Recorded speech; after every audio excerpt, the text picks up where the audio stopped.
New York's numbers have declined while the nation is going up. New York is down 70%. These other states up over 800%. Florida up 1,300%. Who's right, who's wrong? What's there to argue about? Those are the numbers.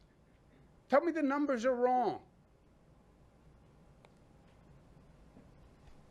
It's all across the country, and it is undeniable. And it's now a threat to the state of New York.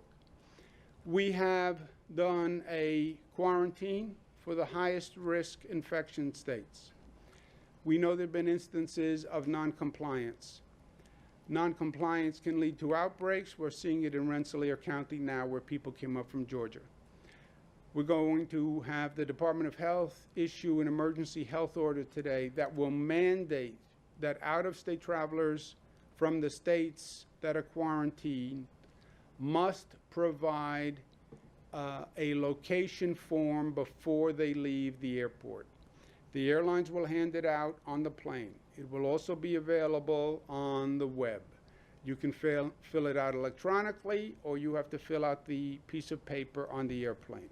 You must give officials at the airport your form as to where you came from and where you're going before you leave the airport.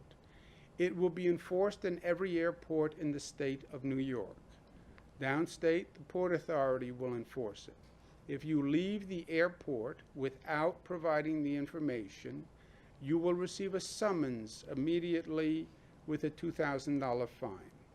If you leave the airport without filling out the information, not only can you have a $2,000 fine, you can then be brought to a hearing and ordered to complete mandatory quarantine. Okay?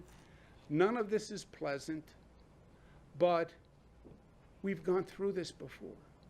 We went through this when Rick Cotton and people at the Port Authority watched 3 million Europeans, people from Europe, come into this state and bringing the virus. Fool me once. We can't be in a situation where we have people coming from other states in the country bringing the virus again. It is that simple. Again, Port Authority will do the enforcement in downstate New York. The other airports will do it in upstate New York. The general point is we have to stay diligent. New Yorkers have been truly amazing, and what they did was historic.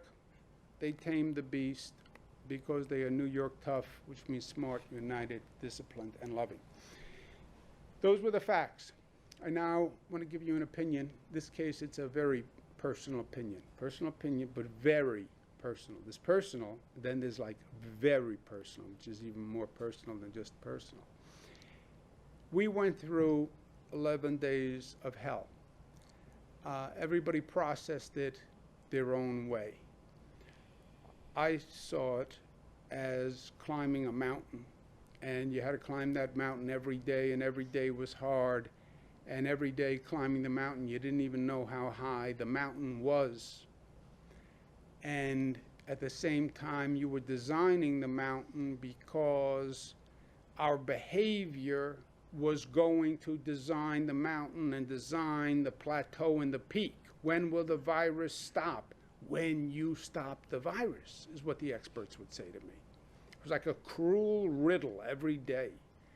When do the deaths stop? When does the infection rate stop? When you stop it. What does that mean? When the social distancing works, when the closed down policies work, when the masks work. So you're climbing a mountain and you are designing the curve of the mountain. It ends when you say it ends, right?